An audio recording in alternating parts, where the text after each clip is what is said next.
Mission 2024 की चुनावी तैयारी में जुटी बीजेपी जातिगत जनगणना के मुद्दे में उलझने के बजाय गरीब कल्याण और राष्ट्रवाद की धार पैनी करने में जुटी है। जाति आधारित गणना की काट का फॉर्मूला बीजेपी ने निकाल लिया है और अब हिंदू के हक की बात को मुद्दा बनाया जा रहा है। आपको एक रिपोर्ट दिखाते हैं कैसे कास्ट की काट के एवज में मोदी योगी ने हिंदुत्व कार्ड खेल दिया है।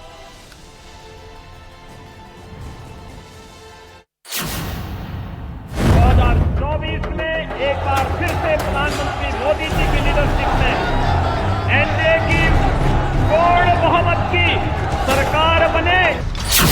हिंदू मुसलमान और जाति पर सियासी घमासान, जैसा अनुमान था वक्त का कांटा वैसे ही घूम चुका है, क्योंकि जैसे ही विपक्ष ने जाति का जिन निकाला वैसे ही बीजेपी ने हिंदुत्व वाला कार्ड खेल दिया। मोदी ने कास्ट के काट में ऐसा बाण छोड़ा, जातीय जनगणना का रुख ही बदल गया। और आबादी के ही हिसाब से ही अब तय होने वाला है, तो पहला हक किसका होगा भाई? किसका होगा? आबादी किसकी ज्यादा है? किसका हक होगा? जरा कांग्रेस वाले स्पष्टता करें, क्या आबादी के हिसाब से हक मिलेगा क्या? तो क्या अल्पसंख्यकों को कांग्रेस हटाना चाहती है क्या? तो क्या सबसे बड़ी आबादी वाले हिंदू अब आगे बढ़कर अपने सारे हक ले ले क्या? बिहार में जातीय जनगणना की रिपोर्ट को विपक्षी दल हिंदुत्व का हल मान रहे हैं, लेकिन बीजेपी के पास जनगणना का तोड़ बेजोड़ है, क्योंकि बीजेपी के पास मोदी मैजिक है। तो हिंदुत्व के फायर ब्रांड नेता जैसे योगी आदित्यनाथ जो सनातन की बात करते हैं, हिंदुत्व की बात करते हैं। सनातन धर्म ये मानव धर्म है, मानवता की सुरक्षा की गारंटी देता है, विश्व के कल्याण की बात करता है। अगर सनातन धर्म पर संकट आएगा तो संकट भारत पर नहीं, विश्व मानवता पर आएगा। बीजेपी का एजेंडा न अगड़ा न पिछड़ा, बल्कि 100 करोड़ हिंदुओं वाला है, जिसे अब आगे बढ़ाने की फुल प्रूफ तैयारी हो चुकी है। विपक्ष जातीय जनगणना के नाम पर हिंदुओं में फूट डालने की कोशिश में है, तो बीजेपी तमाम हिंदुओं को एक साथ जोड़ने की तैयारी में है। फर्क साफ है, अब मुद्दा जातीय जनगणना नहीं बल्कि संपूर्ण हिंदुओं का है, जिसके दम पर बीजेपी 2024 से पहले 5 राज्यों के विधानसभा चुनाव में आजमाने वाली है, क्योंकि जाति आधारित गणना की काट का फॉर्मूला बीजेपी ने निकाल लिया है। बीजेपी सर्वहारा का हाथ मजबूती से थामते हुए चुनावी माहौल को राममय बनाकर विरोधियों के तीखे हमले के स्वरों को धीमा करने में जुटेगी। कि हमारे लिए गरीब गरीब एक समान है, गरीब गरीब एक समान, हिंदू हो या मुसलमान। अभी जो जाति जनगणना की बात आ रही, मैं व्यक्तिगत तौर से जाति जनगणना का विरोधी नहीं हूं, मैं आपको ही बता दूं। लेकिन जो जाति जनगणना के नाम पर कोड बैंक तैयार करने के ख्वाब देख रहे हैं, मैं उनका ख्वाब मुंगेरी लाल का हसीन सपना बन करके रह जाएगा। अगर बीजेपी के हिंदुत्व कार्ड को समझने की कोशिश करें तो 4 साल पीछे जाना पड़ेगा, यानी 2019 के लोकसभा चुनाव में बीजेपी को किस वर्ग, किस जाति के कितने वोट मिले। तो आपको बताते हैं कि ओबीसी वोट कांग्रेस को 15%, तो बीजेपी को 44% मिले। एससी वोट कांग्रेस को 20%, तो बीजेपी को 34% मिले। एसटी वोट कांग्रेस को 31%, तो बीजेपी को 44% मिले। स्वर्ण वोट कांग्रेस को सिर्फ 12%, तो बीजेपी को 52% मिले। और अन्य वोटों की बात करें तो कांग्रेस को 23% और बीजेपी को 25% मिले। यानी बीजेपी जिस सबका साथ सबके विकास का मंत्र देती है, वो चुनावी आंकड़े में दिखते हैं। और उसी पैटर्न पर एक बार फिर बीजेपी 24 के रण में दम दिखाने के लिए पूरी तरह से तैयार है, वो भी जब जातीय जनगणना का मुद्दा हावी हो। लेकिन बीजेपी ने इसका भी तोड़ निकाल लिया है। Bureau report, news 18।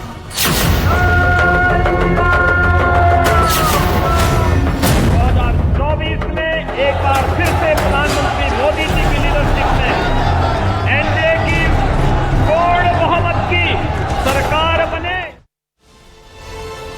योगी सरकार सूबे में विकास कार्यों को और रफ्तार देने में जुट गई है। राज्य सरकार अगले 3 महीने में कई प्रोजेक्ट्स धरातल पर उतारेगी, जिसमें नोएडा फिल्म सिटी योजना को धरातल पर उतारने की पूरी तैयारी है। वहीं लखनऊ में मेगा टेक्सटाइल पार्क के शिलान्यास की तैयारी भी तेज है।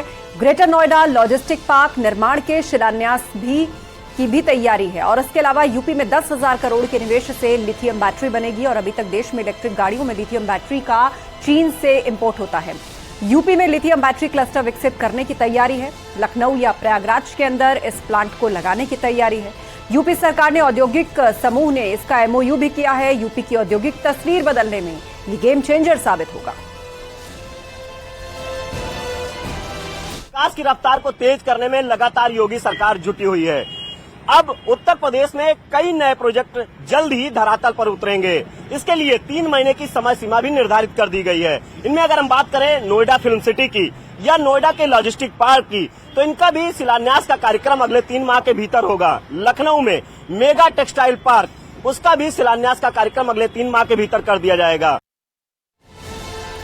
संभल के एसपी सांसद शफीकुर रहमान बर्क को एक बार फिर बाबरी मस्जिद की याद आ गई है। बर्क ने विवादित बयान देते हुए कहा कि बाबरी मस्जिद को मंदिर बना दिया गया, जो नाइंसाफी है और संविधान के खिलाफ है। उन्होंने पीएम से मस्जिद का उद्घाटन कराने की मांग का विरोध भी किया।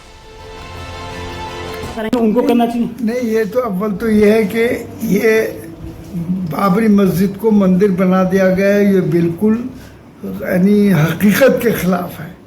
मस्जिद को तोड़कर मस्जिद बनाना ये बिल्कुल नाइंसाफी है और आईन के भी खिलाफ है।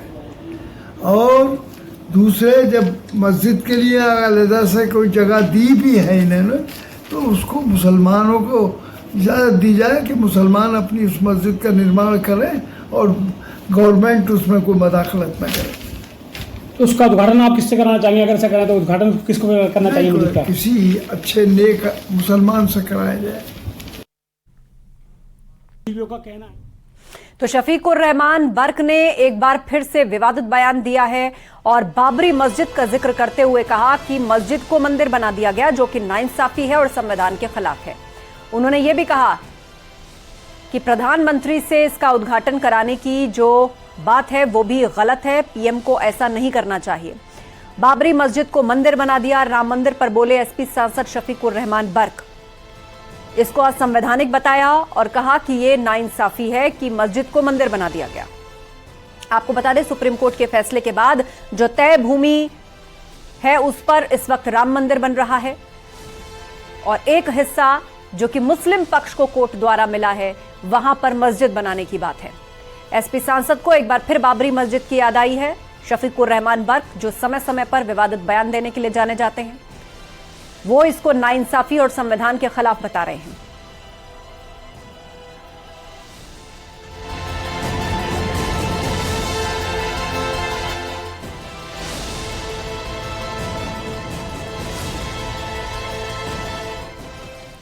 अयोध्या में रामलला के प्राण प्रतिष्ठा समारोह के पहले अधिकतर विकास योजनाओं को जमीन पर उतारने की तैयारी चल रही है और इसी कड़ी में सदाहतगंज से नया घाट तक 13 किलोमीटर का रामपथ बनाने का निर्माण कार्य तेजी से हो रहा है।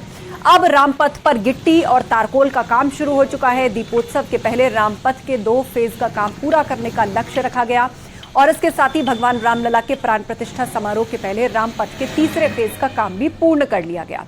इस समय रामपथ के किनारे कर्व स्टोन लगाया जा रहा है, साथ ही फुटपाथ बनाने का काम तेजी से चल रहा है। कर्व स्टोन और फुटपाथ बनाने के लिए 10 टीम्स लगाई गई हैं।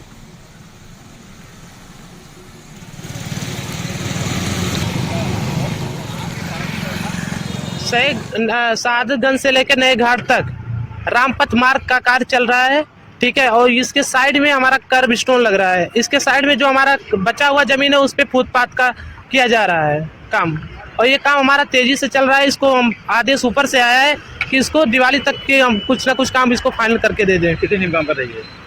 इसमें टीम ज्यादा काम कर रही है। आज 10 टीम लगी हुई है इसका कर्व स्टोन के लिए। और संगम की धरती प्रयागराज में जनवरी 2025 में होने वाले महाकुंभ की तैयारियां तेज हो गई हैं। सरकार युद्ध स्तर पर इसकी तैयारियों में जुटी है। महाकुंभ की तैयारी को लेकर मुख्य सचिव की अध्यक्षता में हुई शीर्ष कमेटी की बैठक में अब तक 2400 करोड़ के कार्यों की मंजूरी मिल चुकी है और 500 करोड़ की धनराशि जारी हो गई है। कमिश्नर के मुताबिक महाकुंभ की तैयारी में लगे विभागों ने कार्य भी शुरू कर दिए हैं।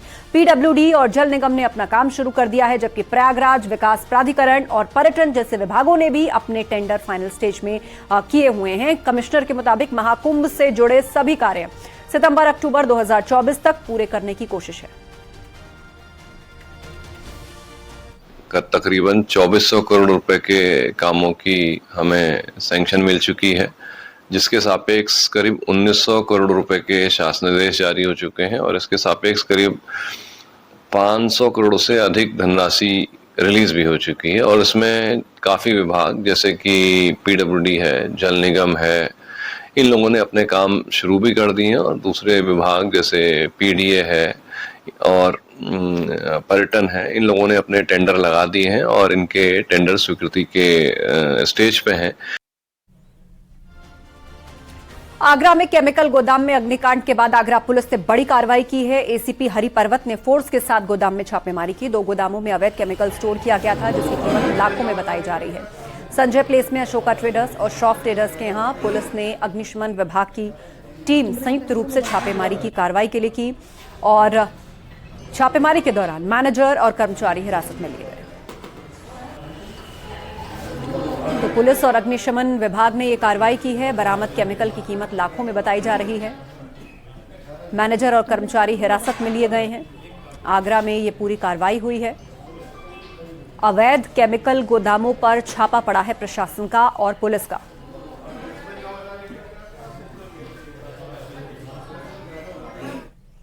मैनपुरी में ऑपरेशन शिकंजा के तहत करहल पुलिस ने सर्विलांस सेल की मदद से 8 मादक पदार्थ तस्करों को गिरफ्तार किया है। इनके कब्जे से तस्करी कर लाए गए 108 किलो गांजा जब्त किए गए। बाजार में कीमत 50 लाख से अधिक बताई जा रही है। आगरा लखनऊ एक्सप्रेसवे से इन तस्करों को गिरफ्तार किया गया है। देखिए, हमारी जनपद की सर्विलांस टीम और करहल पुलिस ने एक संयुक्त रूप से एक चेकिंग के दौरान 8 लोगों को पकड़ा है। करीब 50 लाख रुपए है। इन्होंने बताया कि ये उड़ीसा से विभिन्न रास्तों से, ट्रेन के माध्यम से और विभिन्न साधनों के माध्यम से यहाँ आते हैं और इनको हमारी पुलिस टीम ने इसको पकड़ा है और इनके कब्जे से इतनी भारी मात्रा में गांजा की बरामदगी हुई है। इनके विरुद्ध अभियोग पंजीकृत किया जा रहा है, इनको जेल भेजा जा रहा है। और बड़ी खबर, देश के लिए गर्व करने वाली एशियन गेम्स में एक और पदक भारत के नाम हुआ। पैदल चाल स्पर्धा में रामबाबू और मंजू रानी की जोड़ी ने जीता है कांस्य पदक। सोनभद्र के रहने वाले रामबाबू और मंजू रानी की जोड़ी का यह कमाल है। 35 किलोमीटर पैदल चाल स्पर्धा में कांस्य पदक इन्होंने जीता है। बहुअरा गांव के भैरवा गांधी टोले के रहने वाले हैं रामबाबू, जिन्होंने इस कंपटीशन में भारत को एक और मेडल दिलाया है, ब्रॉन्ज मेडल जीता है।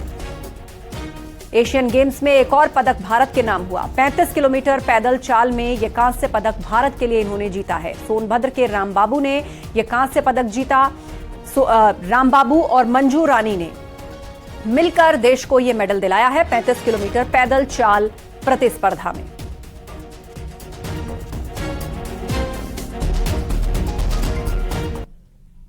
और वक्त एक ब्रेक का, जल्द होंगे हाजिर, कहीं मत जाइएगा।